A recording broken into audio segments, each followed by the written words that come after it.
We will now look at how these common source amplifiers with active loads, that is amplifiers with very large gains, are used as digital gates. This is not central to this course. Our focus is on analog circuits, but it is still good to know that behind every digital gate there has to be an analog amplifier and there has to be gain. Okay, so an analog amplifier is at the heart of every digital circuit. The only thing is, when you use it as a digital circuit, you will operate in a region that is very different from when you use it as an analog amplifier. Okay.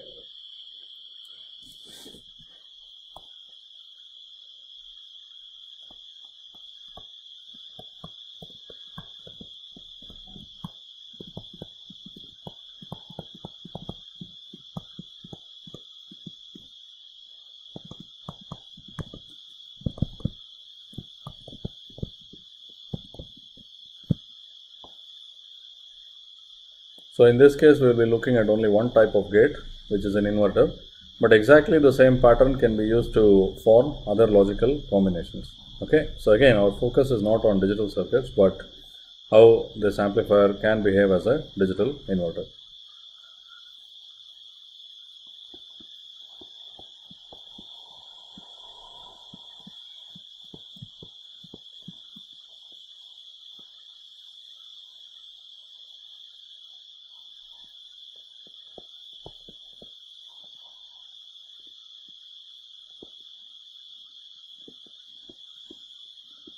In this case, the NMOS transistor is at a fixed bias voltage and the input is applied to the gate of the PMOS transistor and the output is here. We have already evaluated the input-output characteristics, V0 versus Vi. So, for very small values of Vi, the output will be high but not quite VDD. Some current will be flowing through the gate. So the characteristic will look like this. And somewhere there will be a very high slope region. And again the slope decreases. And between VDD minus VT,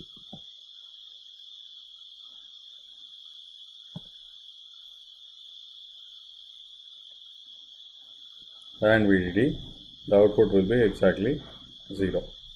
Okay. Now exactly how these characteristics are depends on the sizes chosen. In fact, if we choose very unwisely, we may not be able to see a high to low transition like this, but we'll assume that we have chosen them properly. Okay. Now if you look at this current I, right, the current I is the same through the two transistors. I'll assume that there is no load connected here.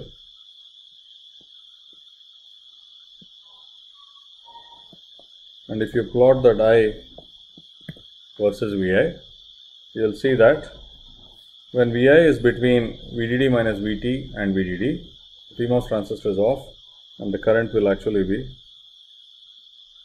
0. Okay. And I won't work out this part, but you can work out for yourself using exactly the same technique that we used to obtain the V0 versus Vi characteristics, that as we lower Vi further below VDD minus VT, the current increases and it becomes equal to, it increases slowly, and at some point it becomes equal to the saturation current of the NMOS transistor. By saturation current of the NMOS transistor, what I mean is basically the current in this NMOS transistor when it's in saturation with a VGS value given by this VGN. Okay, it will be equal to mu n C off by 2 W by L of the NMOS transistor, VGN minus VTN square. Okay. Now what kind of a gate is it? Again, I assume that I have chosen the sizes correctly. We can see that for small values of Vi, the output is high. So basically this part here, if you consider this, right, this is where the input is low and the output is high. Okay, or for a 0 logical input you get a 1 logical output. And in this part, this is where input is 1 and the output is 0. Okay. So if you are operating it as a digital gate, you should operate in these regions so that the output is definitely high or low. You should definitely not operate in this region where the output is ambiguous. If the output is here, it's not clear if it is high or low. Okay. So the difference between digital and analog behavior is where we operate the circuit. Okay. The same circuit can behave as an amplifier. So if we choose the operating point to be here,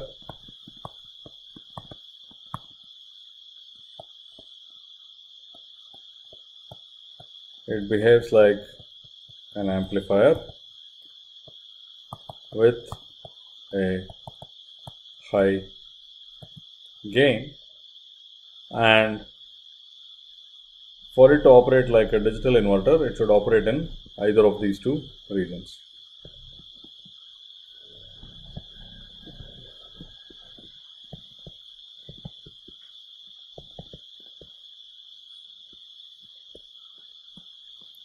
Okay, so this can be used as a digital inverter, and I won't go into the details. By replacing the PMOS transistor with a number of transistors, we can make logical functions with some number of inputs. So if you want to realize a logical function with 2 inputs, let's say a 2 input NOR gate or something, you have to combine multiple PMOS transistors to realize that function. Okay. Now, one of the other features here, we will contrast this with the other circuits later. If the output is high, that is, if the output is over here, then the current through the circuit is 0. Okay. The output is a logical high, the current is 0, and there is no power dissipation. Whereas if the output is over here,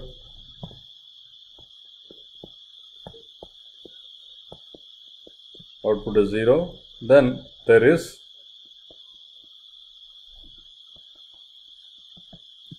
non-zero power dissipation. Okay. Now the output in general keeps changing from 0 to 1 depending on the logic circuit that you have it in. Sometimes it will be 0, sometimes it will be 1.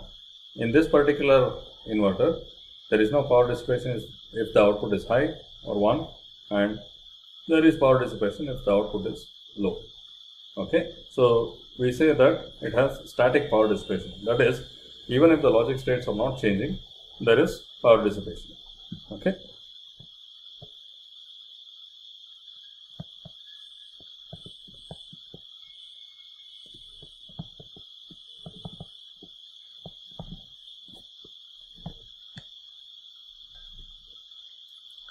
Now, if we look at the other case where we have an NMOS common source amplifier with PMOS load, we have the same circuit except that the gate of the PMOS is at a fixed voltage and the gate of the NMOS transistor is at the input voltage Vi. We already know that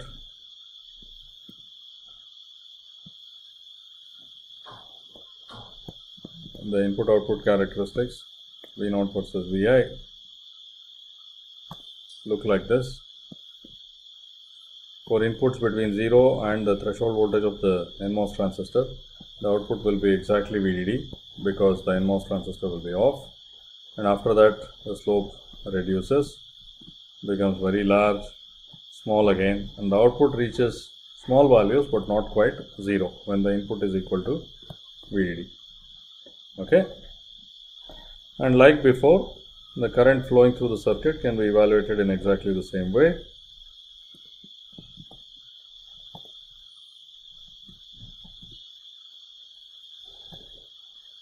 For inputs between 0 and the threshold voltage of the NMOS transistor,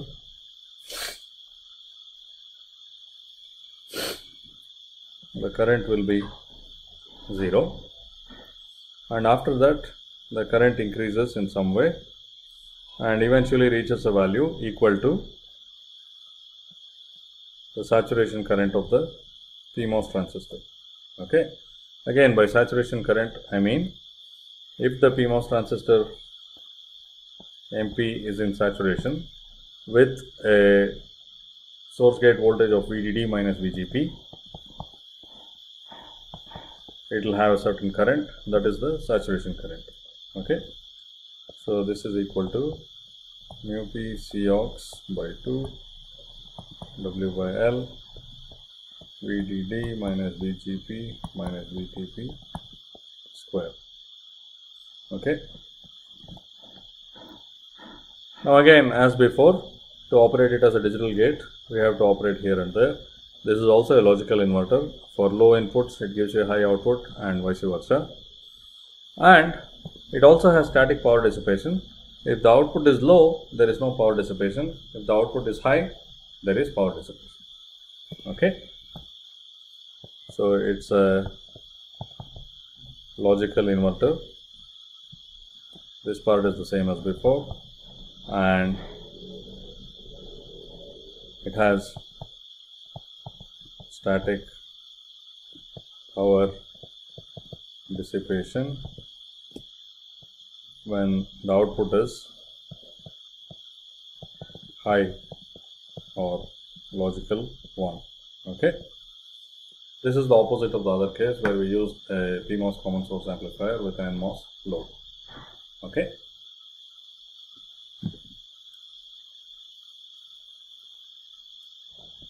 finally, if we look at a CMOS inverter in which we apply the input to both transistors,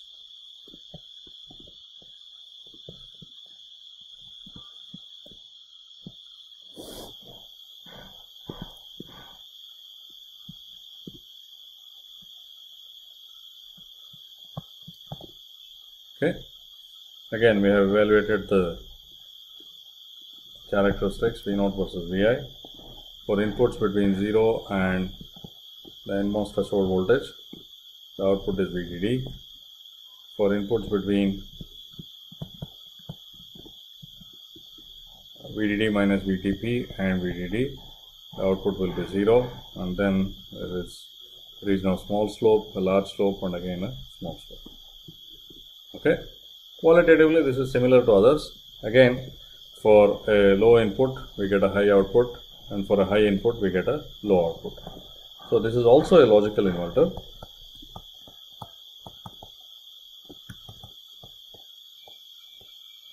But there is an important difference. If you plot this current I versus Vi, what you see is that it will be 0 between 0 and VTN because the NMOS transistor is off. It will be 0 between VDD minus VTP and VDD because the PMOS transistor is off, and in the middle it rises a maximum and falls down again. Now in this case, if it is operated as a digital gate, that is here and there where the output is either at logic high or logic low, there is no power dissipation at all.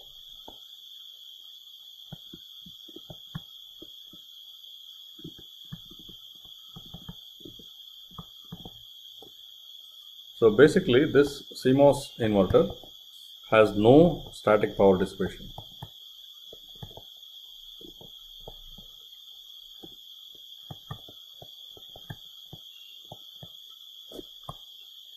So this is a great advantage of this style of logic circuit where the input is applied to both NMOS and PMOS transistors.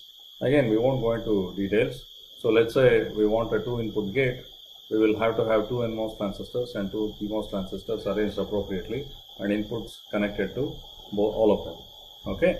In all those cases, when the output is at logic high or at logic low, some of the transistors will be off, making the current in the branch equal to 0, and there will be no static power dissipation. Okay, because when the input is at VDD or 0, that is logic high or logic low, then the transistors will be completely off. Some transistors will be completely off and they cut off any path for current. This is not true for the other two variants of amplifiers that we saw earlier. Okay. Now, sometimes this particular thing, NMOS common source amplifier with PMOS load, this is used as a logic circuit, mainly because NMOS transistors are much faster than PMOS.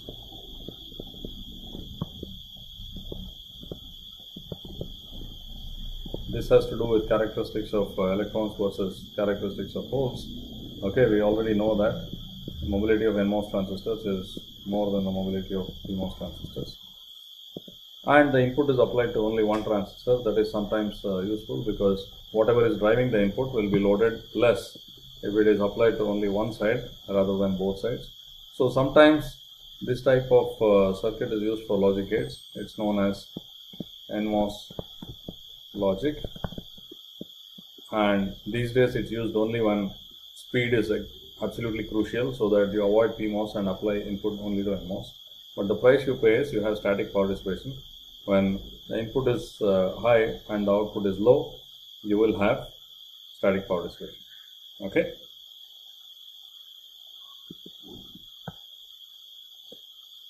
This circuit has static power dissipation when the output is low. Okay.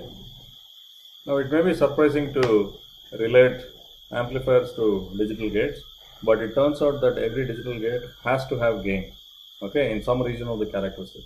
You will not be operating the digital gate in that region where the slope is high, okay, but it should have gain. That is because the digital levels have to be restored. The great advantage of digital circuits is that even if the input is imperfect, so let's say it's not completely high or low, passing it through a few stages of logic gates will pull it towards the actual logic levels of fully high and fully low. For that to happen, there has to be gain in the system. Okay. So before you are able to implement digital gates in any new technology, you have to be able to implement an analog amplifier. An analog amplifier operated at the swing limits so that the output does not change much. The output is saturated. That's what a digital gate is. Okay.